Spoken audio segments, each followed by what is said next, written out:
बड़ी जानकारी, त्विषा शर्मा का थोड़ी देर में होगा अंतिम संस्कार। त्विषा शर्मा की डेड बॉडी शमशान घाट पहुंची है। बड़ी जानकारी आप तक पहुंचा रहे हैं, जहां त्विषा शर्मा की डेड बॉडी शमशान घाट पहुंची है। त्विषा शर्मा का थोड़ी देर में अंतिम संस्कार होगा। बड़ी जानकारी आप तक पहुंचा रहे हैं, जहां आज त्विषा की बॉडी का डेड बॉडी का दोबारा से पोस्टमार्टम हुआ है और त्विषा शर्मा की डेड बॉडी शमशान घाट बहरहाल पहुंच चुकी है और अब से कुछ ही देर में अंतिम संस्कार की सारी क्रियाएं पूरी की जाएंगी।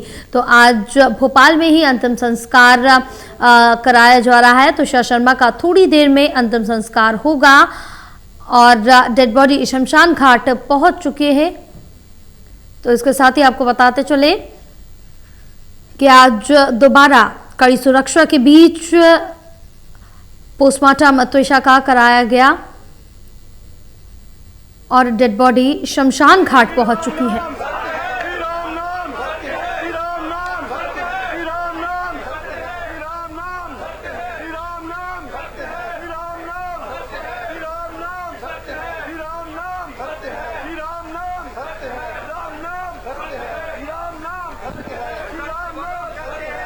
चलिए और जानकारी लेंगे, हमारे साथ असिस्टेंट एडिटर ललित नारायण कांडपाल जुड़े हुए हैं। ललित, क्या कुछ जानकारी मिल पा रही है, क्योंकि आज ही अंतिम संस्कार त्विषा का कराया जाएगा, डेड बॉडी घाट पहुंच चुकी है, क्या अपडेट है? देखिए, त्विषा का आज जैसा कि भोपाल हाईकोर्ट का आदेश दिया था कि त्विषा के परिवार वालों की मांग पर जो है वो पोस्टमार्टम दोबारा कराया जाए, तो उसके लिए आज एम्स से 5 डॉक्टरों की टीम पहुंची थी, जिसमें एक महिला डॉक्टर भी शामिल थी। इनके पहुंचने के बाद आज दोपहर में तकरीबन उनका पोस्टमार्टम किया गया। त्विषा के शव का पोस्टमार्टम किया गया और उसके बाद डॉक्टरों ने अपनी जांच को एक तरीके से कंप्लीट कर लिया और अब जो है थोड़ी देर में अंतिम संस्कार होने वाला है त्विषा शर्मा का। उसके परिवार के लोगों ने भी काफी संतोष जताया है कि जिस तरीके से एम्स की टीम मीडिया से लेकर अपने सभी सहयोगी दोस्तों का भी आभार जताया है, जिन्होंने इस लड़ाई में उनका साथ दिया। कुल मिलाकर परिवार अब संतुष्ट स्थिति में दिखाई दे रहा है और उनकी जो मांग थी कि एम्स के पैनल से ये पोस्टमार्टम कराया जाए और सही जानकारी सामने आए, वो अब कंप्लीट हो चुकी है। अब देखना होगा कि जब पोस्टमार्टम रिपोर्ट सामने आएगी तो उसमें क्या कुछ चीजें निकल। अब बिल्कुल ललित, ये तो देखने वाली बात होगी कि अब जो पोस्टमार्टम रिपोर्ट सामने आएगी उसमें क्या कुछ खुलासा होता है, क्या इस पूरे मामले में ट्विस्ट आता है, क्या कुछ जानकारी मिलेगी, वो आने वाला वक्त बताएगा। लेकिन जिस तरह से त्विषा के भाई ने जानकारी दी, बताया कि भोपाल में ही अंतिम संस्कार कराया जा रहा है, क्योंकि जो डेड बॉडी है त्विषा की, उसकी हालत खराब स्थिति में हो रही थी, लेकिन जो आगे की जो उसकी अस्थियों का विसर्जन होना है वो उत्तराखंड में कराया जाएगा। बिल्कुल, जिस तरीके से देखिए उन्होंने जो जानकारी दी है उस जानकारी के आधार पर चीजें हम आगे बढ़ेंगी। लेकिन जया, इसमें एक और भी महत्वपूर्ण पहलू है कि अब सोमवार को सुप्रीम कोर्ट भी इस पूरे मामले की सुनवाई करने वाला है। सुप्रीम कोर्ट ने इस पूरे मामले में सुओ मोटो संज्ञान लिया है और उस सुओ मोटो संज्ञान में किस तरीके से सुप्रीम कोर्ट क्या टिप्पणी करता है, पुलिस ने जो जांच की है अब तक उस पर किस तरीके से अपनी बात रखता है, ये देखने वाली बात होगी।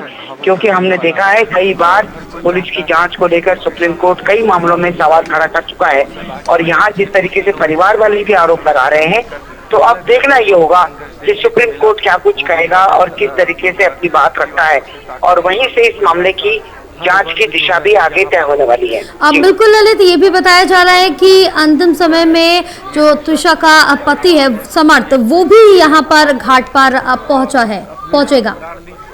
कि ऐसी जानकारी निकलकर सामने आ रही है कि पुलिस उनको लेकर आ सकती है यहाँ पर और जिस तरीके से वो लॉयर हैं उनको बार काउंसिल ने भी बाहर कर दिया है। इसके अलावा उनकी गिरफ्तारी भी हो चुकी है, उनका पासपोर्ट भी कैंसिल किया जा चुका है। अब ऐसी परिस्थितियों में क्या परिवार वाले अब एक सवाल तो सबसे बड़ा ये भी है कि आखिरकार चिता को मुखाग्नि कौन देगा, क्या उनके पति देंगे या उनके परिवार वाले देंगे। हालांकि जिस तरीके से ये पूरा मामला सामने आया है उसमें लगता तो ऐसा है कि परिवार वाले शायद पति को ये इजाजत ना दें, लेकिन अब देखना होगा कि क्योंकि ये एक तरीके से बड़े गंभीर मामले हैं और अब इस तरीके की इसमें क्या कुछ होगा, लेकिन जो जांच का मामला है जया, वो काफी महत्वपूर्ण है। और जांच में क्या क्या चीजें निकलती हैं, पोस्टमार्टम रिपोर्ट में क्या क्या निकलता है, ये भी एक बड़ी महत्वपूर्ण देखने वाली बात होगी। जी बिल्कुल ललिता, क्योंकि ये जो मामला ऐसा है कि सुप्रीम कोर्ट ने इस मामले पर स्वतः संज्ञान लिया, ये अपने आप में ही काफी बड़ा हो जाता है और न्याय का मामला माना जा रहा है कि किस तरह से इस मामले में जो पीड़ित परिजन है उनको न्याय मिलता है, जो बातें सामने आ रही हैं और क्या गुत्थी है जो अभी तक नहीं सुलझ पाई है उस पर किस तरह से खुलासा होगा, इस पर अभी सभी की निगाहें टिकी है। जी बिल्कुल, क्योंकि जांच के अलग अलग पहलू हैं। पक्के से किस तरीके से लटकी, क्या परिस्थिति रही उस वक्त और ऐसी क्या वजह रही, क्योंकि उसके परिवार के लोगों से उसने शिकायत भी की थी। और जिस तरीके की संदेहास्पद परिस्थितियां पैदा हुई हैं इस पूरे मामले में, वो अपने आप में काफी महत्वपूर्ण है। और परिवार ने जिस तरीके से आरोप लगाए थे कि ये पूरा जो मामला है इसमें एम्स के पैनल से जांच होनी चाहिए, वो भी काफी महत्वपूर्ण है।